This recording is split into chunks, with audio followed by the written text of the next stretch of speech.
தமிழ் இனிக்குது.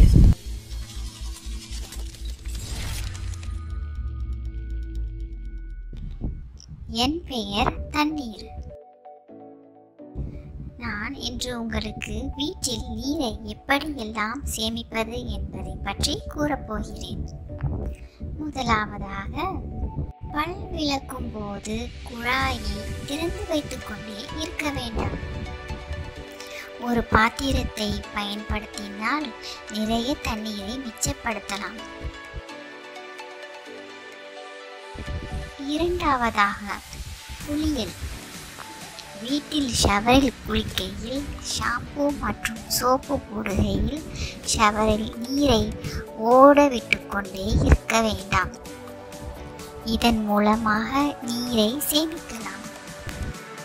மூன்றாவதாக, குழாயை நன்றாக மூடுதல். வீட்டு குழாய்களில் எங்கேனும் தண்ணீர் சொட்டு சொட்டாய் வழிகிறதா என பாருங்கள்.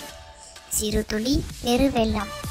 ஏராளமான தண்ணீர் கசிவுகளின் வழியாகத்தான் வீணாகிக் கொண்டிருக்கிறது.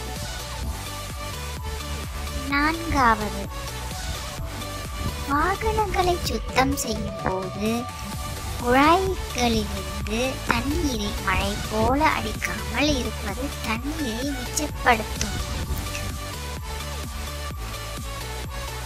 மிக முக்கியமாக, குழந்தைகளுக்கும் நண்பர்களுக்கும் தண்ணீரை சிக்கனமாக பயன்படுத்துதல் குறித்த விழிப்புணர்வை ஏற்படுத்துங்கள்.